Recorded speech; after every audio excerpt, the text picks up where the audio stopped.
ठीक है, गुलाब चंद दुबे हमारे साथ, देखिए गुलाब चंद दुबे हमारे साथ शिवसेना से जुड़े हुए हैं, शिंदे समूह से। गुलाब जी, आपने सुना एक एक बयान, महाराष्ट्र को लेकर भी बयान आ गए, प्रधानमंत्री को लेकर जो बात कही गई।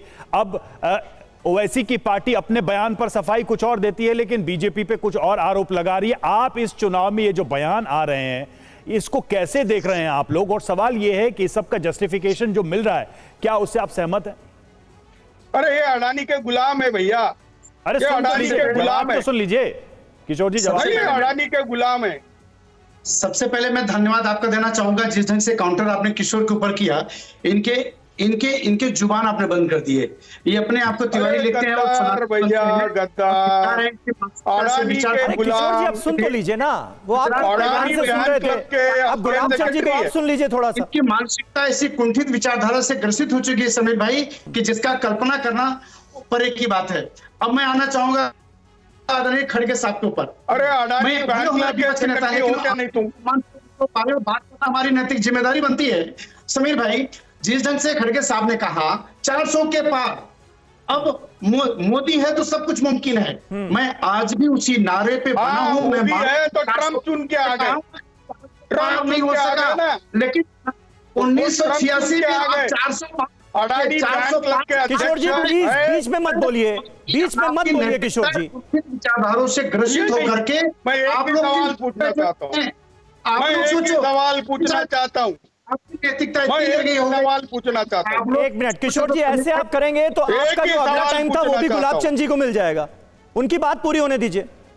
दुबे जी कंप्लीट। मुझे एक सवाल ठीक है, पूछ लीजिएगा ना बाद में। मैं ये कहना चाहता हूं, जिस तरह से खड़गे साहब ने अपने बयान किया कि मोदी है तो मुमकिन है, 400 के पार कहा गया इनका? अरे सब कुछ वहीं पे है।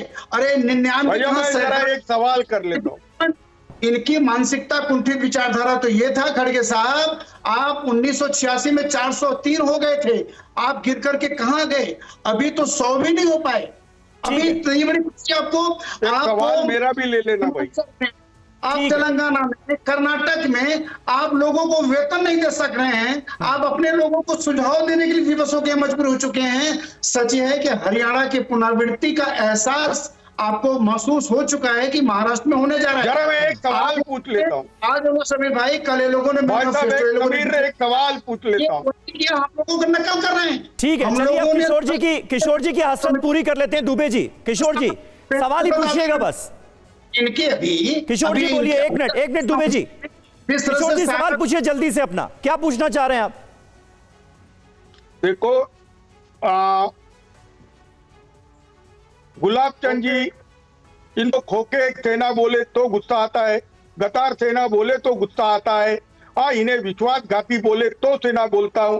और ये अडानी फैन क्लब के बंबई के सेक्रेटरी है। सवाल और ये लोगों किशोर जी, तो मैं क्या बोलूं? सवाल आपका कहां है? जी मैं क्या बोलूं यार इनको? सवाल कहां है आपका? क्या बोलूं इनको? सवाल कहां है आपका? ये क्या बोलूं अभी? अरे अब इतने देर से आप कह रहे थे मैं बोलना चाहता हूं, मैं बोलना चाहता हूं, मैं पूछना चाहता हूं, बोलूं। अब आप कह रहे हैं मैं क्या बोलूं? क्या बोलूं? मैं क्या बोलूं? अडानी गुलाम। चलिए आप सोच लीजिए कि आप क्या बोले हैं। लेकिन दीपक झा हमारे साथ मौजूद हैं। दीपक, ऐसा तो नहीं कि कांग्रेस पार्टी ने एक बार फिर सेल्फ गोल कर लिया है?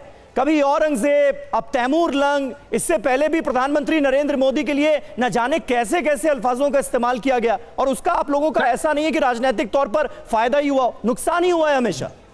समीर भाई एक सेकंड, बड़ा सवाल है, सुने, इनको चुप करा दीजिए। दुबे जी सर्टिफिकेट ना दे तिवारी जी को कि कौन हिंदू है कौन ब्राह्मण है क्या है। बात यह है समीर भाई, सबसे बड़ी बात है जो लूट की बात है ना, तैमूर लंग की धारावी का जो प्रोजेक्ट था, अडानी की कंपनी को गया।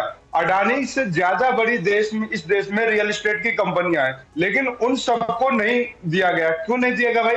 क्या मापदंड तय रखा गया था, क्या आंकड़े तय रखे गए थे? धारावी का जो प्रोजेक्ट लाखों करोड़ों का है, अडानी को कैसे दे दिया जाता है अंडर द टेबल? मैं आपको बता दूंगा किसी दिन की किस तरीके से इन्होंने डील करी थी। सारी कंपनियों को बोल दिया गया था कि कोई यहाँ पे फॉर्म नहीं भरेगा, सारी कंपनियों को, लेकिन अडानी बचा रह गया। क्योंकि अडानी जी मोदी का मित्र था, तो धारावी को लूटा, इसीलिए इसको तैमूर लंग कहा गया। इसीलिए लोगों को पॉकेट से पैसे लूट रहे हैं।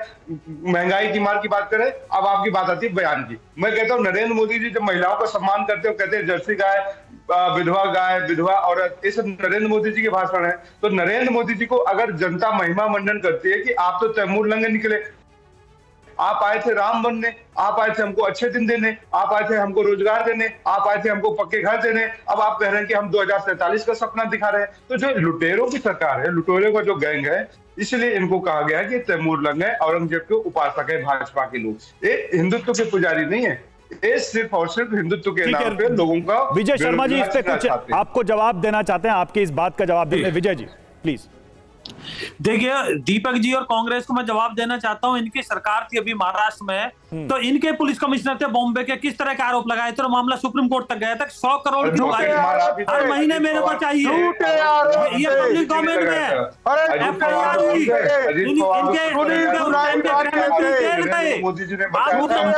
गृह मंत्री जेल गए। अब आप आते हैं, देखिए अरे भाई दीपक आपकी बात कंप्लीट हो गई, तब विजय जी से सवाल पूछा गया है। दीपक झा ऐसे नहीं, ऐसे नहीं, ऐसे नहीं। अब आपने अपनी बात कर दी, विजय जी को अपनी बात कंप्लीट करने दीजिए। मेरे बीच में कोई ना बोले। विजय शर्मा जी ना ना ना, एक मिनट, ऐसे नहीं, व्यक्तिगत टिप्पणियां नहीं। विजय जी जवाब दीजिए जी। देखिए पुलिस जितने कपड़े बदलते हैं, अरे इनको रोकिए। दिन में उतने बयान। नहीं दीपक जी, देखिए एक बार आपने अपनी बात कह दी, जवाब भी ले लीजिए, तब तो समझ में आए कि भाई बीजेपी का उत्तर क्या है आपके इन आरोपों। 10 सेकंड नहीं दीपक, आपको आप थोड़ी देर के लिए शांत हो जाइए। विजय जी अपनी बात कंप्लीट करिए, फिर हम लौटते हैं दूसरे मेहमानों की तरफ। बॉम्बे पुलिस कमिश्नर उसने खुद आरोप लगाए थे, सुप्रीम कोर्ट तक मामला गया, गृह मंत्री जेल गए। बताइए, ये भ्रष्टाचार का मामला है। दूसरा मैं बताता हूँ अंबानी और अडानी जी की बात।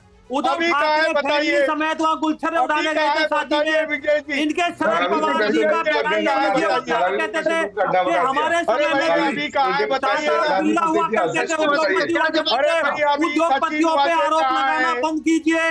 ये आप शरद पवार जी से लीजिए, वो तो आपके नेता है ना, उन्होंने बोला था, आपको सबक सिखाया था।